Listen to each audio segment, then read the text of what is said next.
दिनों गेहूं की फसल की कटाई जोरों पर है और मंडियों में भी कई दिनों से फसल का आना शुरू हो चुका है, लेकिन अभी ये शहर निवासियों के लिए परेशानी बनती जा रही है। आपको बता दें कि कई सेक्टरों में किसानों द्वारा गेहूं की झराई और सुखाने का काम सड़कों और खाली जगहों पर किया जा रहा है, जिससे धूल, गंदगी और रास्तों की रुकावट जैसी समस्याएं सामने आ रही हैं। खासकर बुजुर्गों, बच्चों और अस्थमा से पीड़ित लोगों को सबसे अधिक दिक्कत हो रही है। आपको बता दें कि अंबाला के सेक्टर 8 और 9 के स्थानीय निवासियों का कहना है कि घरों में धूल गंदगी जा रही है, जिससे बुजुर्गों और बच्चों को परेशानी हो रही है। वहीं खुले स्थानों में फसल की झराई और सुखाने से आसपास का वातावरण दूषित हो रहा है और सेक्टरों के लोगों ने स्थानीय प्रशासन से अपील की है कि वे किसानों को बोलें कि फसल को मंडियों में लेके जाएं, जिससे सेक्टर वासियों को परेशानी ना हो। सेक्टर एसोसिएशन वालों ने सबने इकट्ठे होकर यहाँ पे काफ़ी टाइम से ये दिक्कत आ रही है, जो ये अनाज गिर जाते हैं मंडी वाले, जबकि मंडी में पूरी जगह है और वो लोग इतने यहाँ से परेशान हो रहे हैं। इसकी धूल और जो वर्कर आते हैं गंदगी यहाँ फैलाते हैं, उससे सारा सेक्टर वासी यहाँ परेशान है। बार एसोसिएशन ने हुड्डा के अफसरों को भी और पुलिस में भी ये अपना एप्लीकेशन दी है कि ये कृपा करके यहाँ से उठाया जाए, लेकिन हुड्डा वालों ने यही बोला कि हमने उनको नोटिस काट दिया, कोई यहाँ पे माल गिरेगा नहीं। लेकिन आज भी यहाँ माल गिरा हुआ है और उसको भरा जा रहा है। तो कृपा करें प्रशासन से यही है कि यहाँ पे माल गिरे ना और ये मंडी में ही रखे अपना सामान। सेक्टरी मार्केट प्रधान जी, क्या दिक्कतें आ रही हैं सेक्टर वासियों को? इससे सेक्टर वासियों को दिक्कतें आ रही है, यहाँ माल गिरता है, उसको जब झरना लगता है डस्ट उड़ती है और सभी के घरों में छोटे छोटे बच्चे हैं, सभी को बहुत दिखते हैं।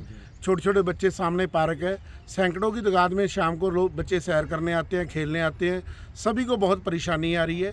ये रिक्वेस्ट डीसी साहब को भी करी थी, एसडीएम साहब को भी करी थी और सभी सेक्रेटरी साहब को भी कहा गया था और 9 सेक्टर के थाने में भी कहा गया था और लेटर भी लिखित में दिए गए अपना। उसके बाद सभी ने आश्वासन दिया था, डीसी साहब ने भी, आगे नहीं गिरेगी और एसडीएम साहब ने कहा था कि हमने जो ये अनाज है शेलरों में गिराएंगे और उसके बावजूद भी ये सामने गिरा जा रहा है और सामने बोरियां भरी जा रही हैं और लेबर वर्क सभी कोठियों वाले सब परेशान हैं। यहाँ पे सभी शौचालय कह रहे साफ़ सुथरा रखना मोदी जी का आदेश है, पर गंदगी तो इतनी फैल रही है कि आप सोच ही नहीं सकते। ये भाटिया जी, यहाँ जो जितनी लेबर लगी हुई है, इनके शौचालय की क्या व्यवस्था कुछ करी हुई है यहाँ पे? यहाँ पर कोई व्यवस्था नहीं है, ये खुले में ही शौच करते हैं। यहाँ लेडीज भी आती हैं, सेक्टर के लोग भी आते हैं, बीमारी और गंदगी फैलने का डर रहता है। अनेकों वर्षों से ये तमाशा इनका चल रहा है और इस बार तो प्रशासन ने ऑर्डर भी किए हैं कि यहाँ नहीं गिराया जाएगा।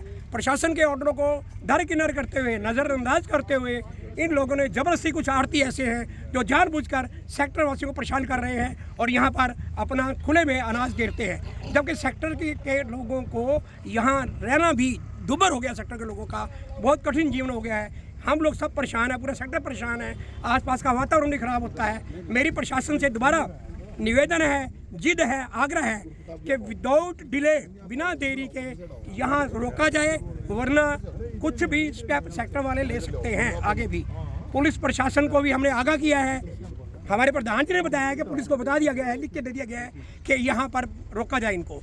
और दर्शन कुमार जी ने, एसडीएम साहब ने ऑर्डर कर रखे हैं कि यहाँ पर नहीं गिरेगा और यहाँ के सचिव ने भी, मंडी के बोर्ड के सचिव ने कह दिया है कि यहाँ नहीं गिरेगा, लेकिन इसके बावजूद भी कुछ आड़ती यहाँ का मिसयूज़ कर रहे हैं। मेरा यही निवेदन है जनरल सेक्रेटरी के नाते एसोसिएशन के कि बिना देरी के, विदाउट डिले ये बंद किया जाए, इसके ऊपर तुरंत कार्रवाई की जाए। आड़ती कौन सा है, किसका नाम पता लगा? जो मुझे जानकारी मिली है, रंगीराम सुनील कुमार और एक और नाम है, ये 75 नंबर दुकान है मंडी में। पिछली बार भी जीरी भी उन्होंने यहाँ गिरवाई थी और मेरे से 73 और 75 और मेरे साथ उसने बदतमीजी भी की थी रंगीराम सुनील कुमार ने, मुझे याद है।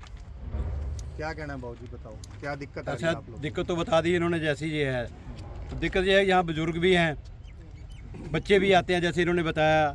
दूसरी बात ये है कि जैसे न्यूसेंस की बात हुई, एक तो यूरिनल जो है ना ओपन में करते हैं, सामने हमारे जितने घर हैं वो लेडीज़ बाहर तक नहीं निकल सकती। सेकेंडली रात के टाइम में यहाँ पर दारू भी चलती है, यहाँ पर वो पीने के बाद यहाँ हल्ला गुल्ला आता है, कोई बंदा रोड के ऊपर निकल नहीं सकता। लाइट की इतनी ऐसी है जो लाइटें तोड़ देते हैं ये लोग ताकि कोई इनको देख ना पाए। तो ये दिक्कतें जितनी है ये सीज़न में इसमें भी आएंगी और इसके बाद जो हमारा जीरी का सीज़न है उसमें ज़्यादा लंबा खिंच जाता है। तो हमारे लिए तो ये हल हो गया, हमने मकान बना करके या कोठियाँ बना करके हम तो परेशान हो गए हैं। या तो प्रशासन हमारी कोठियाँ ये जितने लॉकअप में खरीद ले हमारे से, हम दूसरी जगह चले जाते हैं यहाँ से। बहुत परेशान है, हमारे बच्चे परेशान हैं, इतने परेशान हैं, लेडीज़ की तो इतनी ज़्यादा मुश्किल है। आप शाम के टाइम देखिए, लोग लेडीज़ यहाँ के आगे नहीं जाएंगी यहाँ पर। क्या कहें? साहब को एसडीएम साहब ने सेक्रेटरी साहब को लिखित में दे दिया। सेक्रेटरी साहब ने अपनी तरफ से मेमोरेंडम निकाल भी दिया कमेटी को। अब राम जाना है सेक्रेटरी साहब मिले हुए हैं या आड़ती मिले हुए हैं इनके साथ, मतलब उस ऑर्डर का क्या फायदा सेक्रेटरी के निकालने का, क्या अगर उसके आड़ती इस ऑर्डर को मानने ही ना, और जबकि पहला दिन हुआ है आज ये, इससे अच्छा तो ऑर्डर ना ही निकालें सेक्रेटरी साहब। अगर उन्होंने गुफ्तगू करनी है अंदर अंदर बैठ करके, तो क्यों लोगों का बेवकूफ़ बना रहे हैं, क्यों अपने एसडीएम के आंखों में धूल झोंक रहे हैं वो लोग।